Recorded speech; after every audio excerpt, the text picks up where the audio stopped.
I remember earlier today, I was looking back into my goals, and I think I had the goal of selling like 10 products when I launched. But when we did our pre-launch, we actually sold out of all our inventory in 30 minutes. And then I started panicking after that because I didn't expect it at all. See, I grew up in a small business family, so I know what it's like to have 1,000 questions.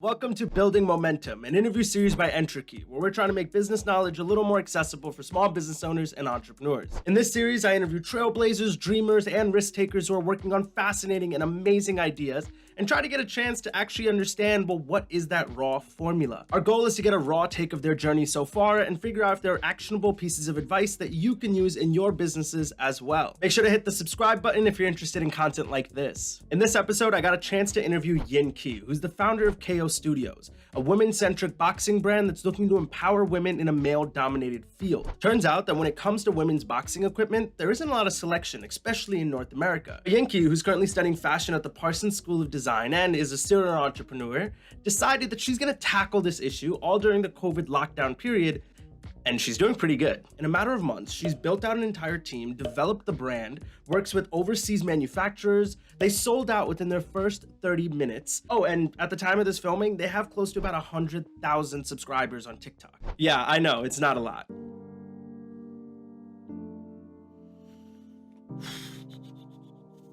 Okay, all jokes aside, I absolutely loved this interview. Completely am so inspired and fascinated by everything YinQi has done so far. And you know what? I'm gonna stop talking. Let's jump into the interview and actually hear from her. Hi, my name is YinQi, and I built KOStudio, a women's boxing brand to empower female fighters in a male-dominated sport. Who is YinQi? I started my first business when I was in high school, kind of by accident. It was the summer of 8th grade before I went to high school. Yeah. And I started with screen printing, like Tumblr quotes on white t-shirts. Yeah. And it was on Etsy. Okay. And then as I got older, I kind of got into fashion, and then I learned cut and sew. And then I went from Etsy to Shopify and then built out a streetwear brand, which was featured at the University of Toronto's Fashion Week when I was around 16. But then I thought I wanted to go to business school after, but I got horrible grades as a kid. So last year of high school, I was just like, okay, I need to stop focusing on this and just focus on school to get good grades. So I stopped that. I ended up getting into business schools, but I think around decisions, I started panicking and I was like, oh wait, I actually don't think this is what I want to do. And then last minute, super spontaneously, I decided to apply to Parsons for fashion. Yeah. And luckily, somehow I got in after only having a month to build out my portfolio. Yeah. And applying 3 months late, but I definitely got lucky with that one. And then after I went to Parsons, I figured out I didn't like the fashion industry at all. Nice. I know. And I decided product design was what I wanted to go to, what I wanted to go into instead. And when I was in New York is also when I started boxing. Yeah. And that was when I found out that there was a huge gap in the market. I couldn't find any equipment that I liked, and most of the classes I went to had more than 50% women, and we were just all stuck wearing either basic plain black boxing gloves or even kids boxing gloves, which is super Yeah. There's obviously a market for it. Yeah. And I decided that I would put my product design education to use. And yeah, that's kind of how the brand came to be. Right. So why boxing? Why'd you pick up boxing? Was it just to get fit? Were you really interested in it, or where did that sort of come from? Yeah, it's a pretty funny story. When I first moved to New York, I absolutely hated the city. It was horrible. Nice. As a New Yorker, that hurts. Oh damn. My God. Oh, all right, go on. Yeah, Toronto is better than New York. Okay. Well, I'm not going to comment on the city thing. All right, let's be clear. New York City is the best city in the world. That's it. Point blank, argument done. Game over. It'd be a beautiful day. It'd be sunny outside, and I would just be in a horrible mood, walking on the streets. Oh God, I hate everyone here, and it's stinky and dirty, and I just wasn't having a good time. I was able to visit Toronto for a weekend and it Yeah. clicked to me that I was in New York because I wanted to be in New York and I didn't have to be there. And Yeah. that I could just come back to Toronto whenever I wanted to. I think it was more of like I forgot why I went. Not that I Yeah. forgot why, like obviously it was for school, but I went to New York because I thought the city would give me more opportunities and that Gotcha. was Gotcha. exciting. Yeah. Yeah. But then I ended up hating it and I was like, okay. But then I was kind of like wallowing in my own, self. Yeah. Pity. Yeah, Got you. self-pity, yeah. Yeah. Yeah. I Yeah. was just feeling bad for myself. And then when I went back to visit Toronto, I realized that I like didn't have to be in New York. Like I Yeah. chose to be in New York, so I should just suck it up. It's okay. Okay. Okay. But Yeah. how does that connect over to boxing? What? And so Yeah, you. give me a second. Okay. You Oh, keep sorry. Sorry. interrupting Sorry. Yeah. me. Go. Go. Go. I realized that I needed to get my life together, Yeah. and Yeah. that started out with like getting my health back because I was just in horrible shape and I felt like, yeah, I felt horrible. I looked horrible. It just wasn't good. And I saw this Facebook ad that was like, Love oh, it. come try out boxing for free. And it was a 6-week program. Yeah. Yeah. And I just jumped right into that right when I got back. I remember when I first stepped into the studio, it was kind of intimidating, but the founder of the Yeah. Yeah. gym was a woman Yeah. and Yeah. she told me her story about moving to New York. She just got out of an abusive relationship and the first time she took the subway, she was like walking out and this guy just punches her in the face. What? Yeah, and I was like, Yeah. okay, guys, yeah, like, yeah. Damn. And then Okay. from then on, she decided to learn martial arts as a way Yeah. for Yeah. self-defense. And her studio really focused on women's self-defense, and it was a Krav Maga studio. It was like a super empowering environment, and I met a ton of cool women there. And yeah, I kind of just realized how it was able to change my mindset and confidence, and it helped me have more energy in my day. Yeah. Yeah. It's The rest history is history. from Yeah, then. yeah. Got you, got Yeah. you. Okay, starting your own businesses. I mean, you had a little bit of experience with Etsy, but still jumping into something as big as this like takes a lot of nerve. Was it just immediately you were like, bang, I know exactly, oh, this is great, I'm gonna do this? Was it like slowly, slowly? Like, how No, did that progress? definitely not. Yeah. Um, I think it was actually like after I stopped boxing because I had to come back to Toronto. And I was just like sitting in quarantine, I realized, but I think it kind of developed subconsciously because I remember shopping for boxing equipment online and I Yeah. just couldn't find anything that I liked in North America. Yeah, yeah. And in the end, I ordered a pair of like cute yellow duck gloves from Korea, but it took like 2 weeks to come because I had to ship it to Canada and then my mom had to ship it from Canada to New York Yeah. City to me. And I just realized like, wow, like why can't I find anything in North America that Yeah, I yeah. like and that like speaks to me? Exactly. And then I would wear like my little duck gloves to boxing classes with like sometimes all men. Yeah, yeah, yeah. But when there were girls, they'd be like, oh, where did you get those? Like they're freaking adorable. I always got compliments for them. And it just seemed like there was no fun equipment or apparel for women in boxing. What was the next step? What was that first sort of initial step that got you started off? Did you start looking for samples? Did you branding, market research? Like, what did you do that was like, all right, from this day forward, I'm starting? I think it was definitely market research because Yeah. when I thought of the idea, I was like, is there a reason why it does not exist? Like, do Yeah. women in boxing not care about how their equipment looks? And is that why it doesn't Yeah. exist right now? Fair. So Yeah. that was my first question. And I just ended up asking a bunch of women that I used to box with and their experience with equipment, their pain points, what they struggled with when looking for equipment, where they shop for equipment. And yeah, that's Yeah. where I started off. For the next couple minutes, you're going to notice that YinQi's side camera stopped working.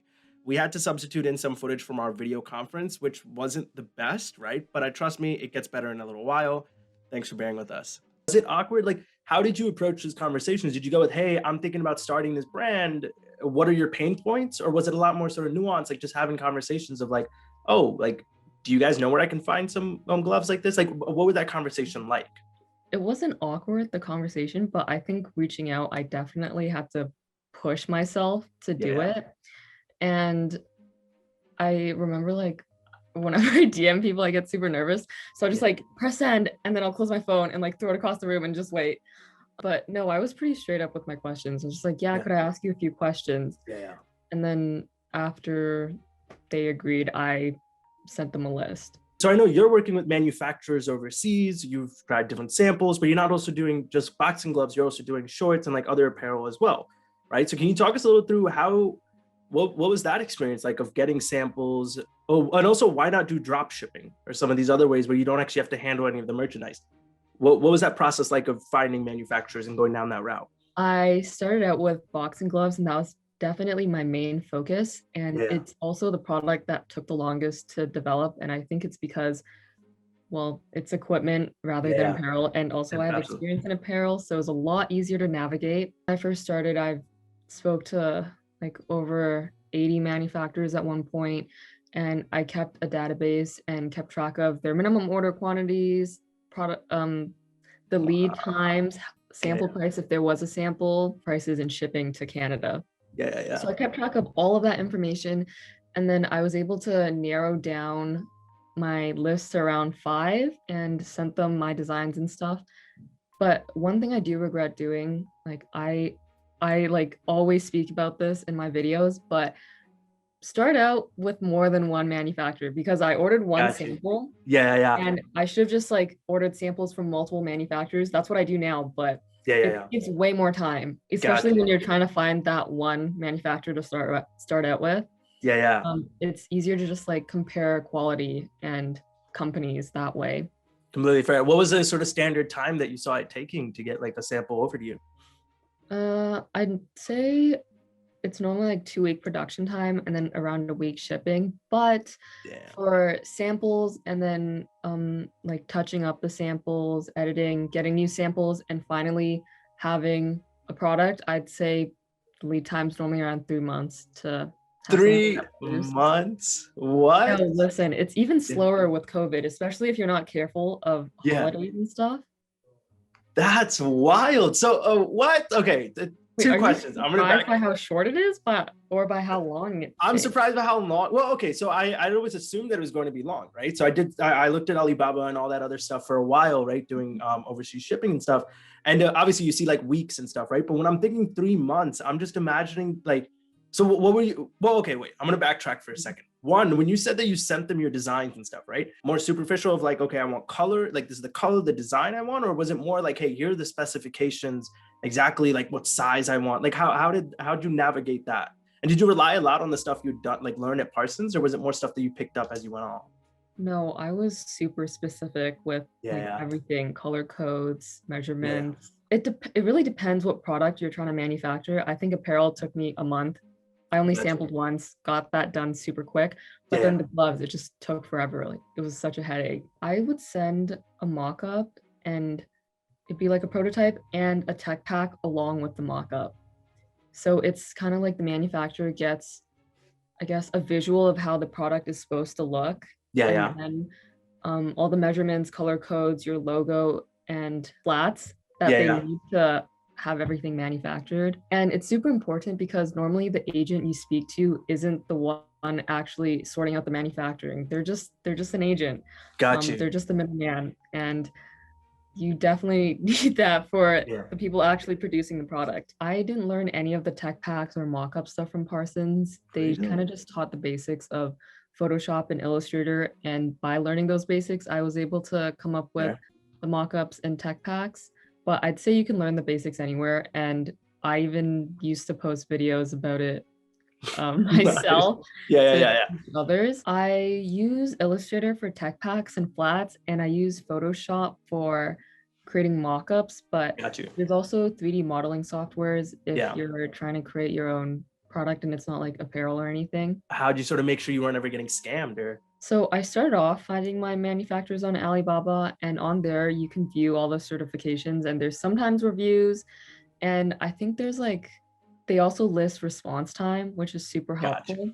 Gotcha. And the company actually, when you order on there, they hold the payment, and there's like a specific time span that manufacturers have to complete the order before the payment gets released to them, and you have to approve everything. I ended up searching for people outside of just that site. Yeah. For that, I would just say get to know them super well. They're human too, Yeah, yeah. and be comfortable with them. I don't know, Yeah. or like make sure you feel comfortable with them. Did you ever have any issues with like the language barrier or anything like that? Or did you find most people spoke English, or do you speak any other language you were able to communicate in? Honestly, I'm lucky because I'm Chinese, but I Gotcha. did do a lot of or a bit of manufacturing in Pakistan as well, and they speak like perfect English there. Got you.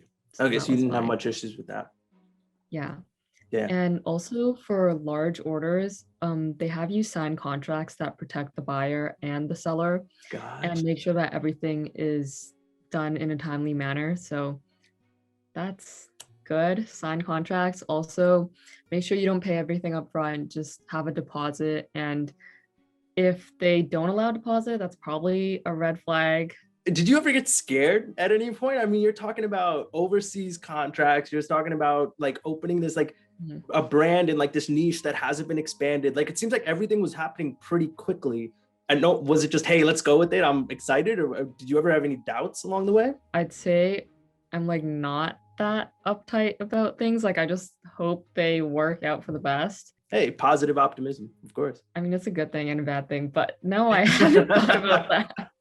Got you. You're growing this brand, and along the way, right, you are solving what arguably is one of the tougher sides of a business is developing that customer base, right? And so what, you're at like 85,000 followers on TikTok right now. You have a bunch of pre-orders from what I'm understanding, like a bunch of fans, and you spend a lot of your content around like giving people so that behind the scenes look into the brand as you're building it. Was that intentional? Like, did you go into it going, oh my God, I know exactly I'm going to blow this up? Or were you just like, all right, let's try something? I started off just sharing my journey of building the brand, like basically from the beginning, creating the tech packs with everyone. I think because of that, I shared a lot of my mistakes and I also shared things I learned, which attracted other small business owners. Of But course. then in the beginning, it was kind of that way because I didn't have any products to show and I feel like I didn't have any branding developed. Like nothing Yeah. was, I started off with like nothing on TikTok and I kind of just showed everyone how I did it from the ground up. And then once I kind of got a following and I actually had products, that's when I like shifted more to focus on my target audience, like more specifically and intentionally. Almost every single one of your videos, I think one of the things that always shocks me the most is how many comments you tend to have, right? Like people are actively communicating with you. They're not just watching your stuff and moving on. Why do you think that is? I feel like a lot of my like more loyal followers, they've been following since the beginning. Like they've Yeah. basically built the company with me and they've Wow. seen everything. And also, I think I try to ask questions or add a call to action in every single video. If not in the video, in the comments. I think being authentic, and I learned that through my first viral TikTok, Yeah. and it brought my account from like 300 to 18,000 in just one video. And it was me just sharing my mistakes. I was That's super frustrated. ridiculous. What? Hold on. I'm sorry, but that's ridiculous. I had one video that took me from like 180 to like 500, and I was like, yeah, let's go. And then it stopped bringing me more followers, and I'm like, oh, No. come on, man. But okay, see, it would have made me feel better if you were like, oh, it took me like a bunch of videos to get to like 1,000 and then beyond. You're saying one video took you from, what was it again? 300 to 18,000.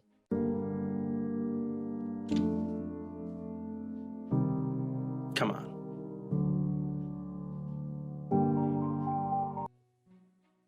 Way to crush my soul. So it's one thing to develop this audience, right, on a platform that kind of vibes with who you are, but it's completely different to get them to leave that like platform and actually like take an action, right? But it seems like you're getting people to take actions and doing pre-orders and stuff. How's that experience been? Any like intentional thought into it, or do you feel like that system was just easy for you to transfer over? This is my first time doing email marketing. I was able to convert people into email subscribers easier than I was to have them on Instagram. And I actually have more newsletter subscribers than Instagram followers, like way more. Yeah. And it was just by including an incentive in my bio and then having the form in the link. So I know there's two routes. Like you could either do like a weekly newsletter, like a specific newsletter, or you set them down like this funnel path, right? Of like, what's the strategy that you're finding works best? I have some automated flows set up, and then whenever we get new inventory or like updates, I'll just send out a campaign. Got you. So hey, this new collection just came in. take a grab at it. So right now, from my understanding, the gloves are still in pre-order while everything else is being shipped. So talk a little bit about that. What's that journey been like? We did a pre-launch, and I think that actually ended up being our actual launch because we ended up just doing pre-order for the gloves, and we did a pre-launch because the gloves were taking forever. But now we're just waiting for the gloves to finish producing. Yeah. And I think it's taking this long because it's equipment and not apparel. But in the meantime, you've been shipping out like the apparel side of things, right? So like shirts, shorts, and all that kind of stuff. We actually ended up selling out our apparel like 30 minutes when we within 30 Wow. minutes when we did our pre-launch, and then I've been out of stock since then.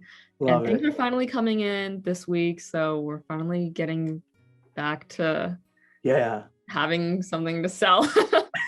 Got you. And you keep saying we, right? Is that like the royal we, or is it like, do you have a team behind you? And if so, how did you come across like finding people that you trusted and building that team out? I built my last company myself, and I thought that I hated working with people. Fair, But yeah. when I started getting a following on TikTok, I had a ton of people reach out to me in the beginning because I was like kind of still targeting like small business owners, and they just found me. And I had a ton of people reach out to me saying, "Oh, can I shadow your work? I'm just interested in helping out for just to like learn how you build everything out." I was pretty hesitant in the beginning, but I did realize I was like, okay, well, I feel like I should learn how to delegate. Like that's kind of a skill I would like in the future. Yeah. I have Fair. no experience in it right now, and also it's kind of scary to me. Yeah. So I just decided to jump in the water and take in a few people who were interested. I did not know them from before, but they're all in Ontario, so I know all the universities they go to, and Got you. it kind of made me more comfortable in a weird way. Fair, completely. So have you had a chance to actually meet with your team in person a bunch of times yet with COVID and everything, or? No, I don't even go out myself like that. Whoa, hold on. You guys are managing all of this virtually. That's wild. Okay, best practices. How are you managing this? What are you using? What are you doing? And he got any tips for people? He asks as he struggles to work virtually with his team. Like I'd definitely say make a Notion for your team, like have databases in Notion. there, have like contact infos, have projects, have timelines. I also have a task list, kind of like Trello on Notion. Originally, I had Notion and Trello and Slack separately. Yeah.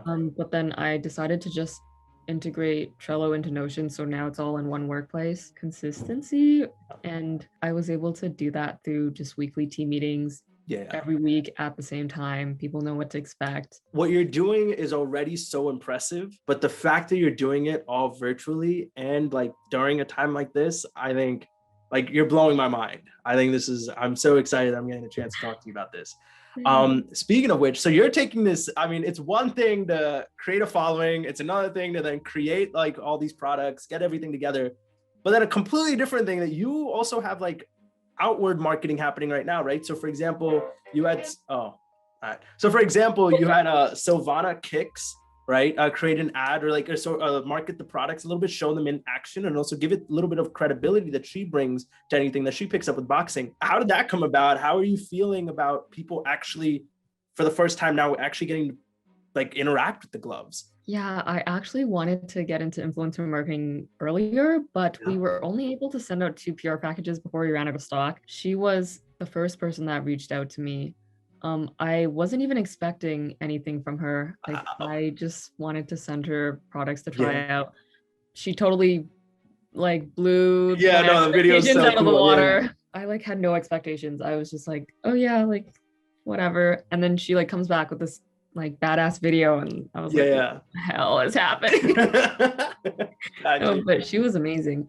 I'd say for influencers, I know we're gonna have to reach out to influencers in the future, and we've already began looking, but for the ones I'm starting out with, it's everyone that's resonated with our brand and has reached out themselves. We haven't reached out to anyone yet. And I think that way they're more committed to the brand. Now you're going from here's this idea that I'm running and building up now to just suddenly like now maintaining it and going into like regular business owner sort of mode. Have you felt that shift yet at all, or how are you managing that? Honestly, not really, because I feel like there's still so much I have to do, and there's no like regular business mode. I feel like I'm always like trying to get ahead and run towards the next step. I don't know why I was like surprised by this, but after inventory came in and people placed orders, I was like, oh, I have to pack stuff. Like I don't know why it like Yeah, didn't yeah, dawn on yeah, me. yeah, yeah. But yeah, I realized how time consuming that was. And I am going back to school next year. So I am figuring out fulfillment right now. I remember earlier today, I was looking back into my goals, and I think I had the goal of selling like 10 products when I launched.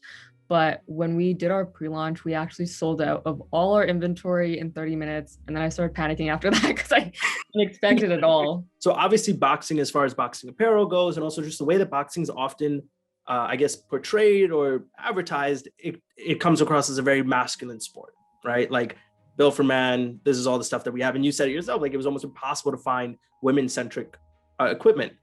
How does it feel to jump into that? How's that experience been? Is it hard, or do you find that people are being supportive as you're going along the journey? I honestly haven't found it hard, but I do get a lot of hate comments. They just don't bother me Let's because get I know they're not my target audience and they're literally all from men when I'm building a brand for women. And that's yeah, why yeah. it doesn't bother me. Got you. So plus, hey, I mean, the way I look at it, the haters are still boosting you up in the algorithm, at Yeah, least, good right? engagement and good content when you respond to them. Good point. Good point. Again, with this whole idea of jumping into like an industry that's been often seen as masculine, plus you're doing it during COVID, plus you're doing it with your team virtual, plus you're talking about overseas shipping and like figuring out all the manufacturing. You're taking on a lot of things all at once, and that's kind of daunting, right? Like, any tips that you have for people who are looking to kind of go in that same direction? Any thoughts or insights? I don't want to say it's been easy for me because it hasn't, but I thought it would be more difficult. Mm-hmm. Not saying that it's easy. I just thought it would be more difficult. Obviously, keeping in mind that the entire journey is it's not an easy journey to have, right? Was the toughest part just taking that first step? Yeah, definitely. I think the hardest part is just starting, and a lot of people usually wait out on that. So would you say it got easier as you started building momentum? You see what I did there? You saw that? Boom, boom. What? Oh, okay. Stop. I see what you did there. I'm like, as I'm editing this is definitely gonna be that moment where like suddenly like alarms go off and like bing, and it's gonna be like boom, boom, boom, boom, like building momentum. Oh, I'm gonna have fun editing this. Okay. I'm gonna find a way to fit that into every interview now. That's it. That's like my goal now. The entire interview is your go-to. It's your line. Anything you've learned along the way that you didn't think that you were going to, like, you didn't expect? I definitely didn't expect the attention that I got, and I think I got really lucky with that. Mm-hmm. And I also didn't expect to build out my network, which is kind of weird. Yeah. But I've met so many insane and super cool humans just through sharing my journey. Yeah. And I think I haven't found it that difficult because I just really enjoy the journey, and I try not to take myself too seriously. There are things I need to take seriously, but I try to have fun with it and I enjoy the process. Okay, you're gonna want to like really tune in for this next part because I completely make an absolute total 100% fool of myself, right? I think I play it off pretty well, but let me know in the comments what you guys think. You have certain dreams and certain goals that you set for yourself, and eventually when you get to them, you're probably like, wow, that's crazy. I got this part, right? So in this entire process, did you ever think that you'd have the chance to get interviewed by me? Well, I didn't even know who you were, so no. Was that the wrong answer? No, that was the right. Well, the question was kind of a joke question, right? But and you were supposed to be like, "Oh my God, Chirag, no, never did I think I was going to get the chance. You're awesome." But you didn't say that. But okay, the reason I asked that question, right? So you're so super willing. Like I messaged you, you didn't know who I was, you jumped on, you were just like, "Oh yeah, I'm more than happy to do this interview," right? Why? What was sort of the mentality behind sort of sharing the knowledge as opposed to just gatekeeping it? And it's something you do across your entire page of like being very raw and honest. Why? It's kind of a selfish reason, I'm gonna be honest, but I'm a horrible speaker. Like I don't think normally I don't have, or I like don't think I'm the most confident person. I don't think I'm a great speaker, and I think this is good practice for me. Got you. So I was just practice. And it only hurts my feelings a little bit. No, So that was YinQi, who founded KOStudios, a women-centric boxing brand looking to empower women in a male-dominated field. Now, if you are interested in showing some support or just checking out their coolest new stuff that's being offered, go check out their website at kostudio.co. It's in the description box below or in the comments or wherever you're watching this part of the video. My quick message out to YinQi: you are absolutely phenomenal, right? This is mind-blowing amount of success. I know that this isn't the only thing you're doing. I know you're also doing some investing on the side, and you've got like a bunch of design work that you're working on. That is just absolutely phenomenal, right? Super inspirational watch. I watch your videos all the time, and I use them as a way to motivate myself to continuously create content. So on behalf of everyone that you've inspired, just keep doing what you're doing, right? It's absolutely phenomenal. And just thank you so much for taking a moment to come talk to me about all this stuff. If you like content like this, please make sure to hit that subscribe button and that little bell thingy. Once again, my name's Chirag. This is EntreKey. I take high-level business concepts, completely geek out over them, and then try to explain them to you so that you could spend more time developing your businesses. Sounds like something you're interested in? Let's connect. Also, make sure you tune in for next week, most likely, episode of Building Momentum, where I'm actually interviewing someone who managed to turn the year 2020, yes, one of the worst years ever, into a really fun board game. And he's having a lot of success with it. So make sure to stay tuned if you want to learn about that journey as well. I'll see you guys at the next video.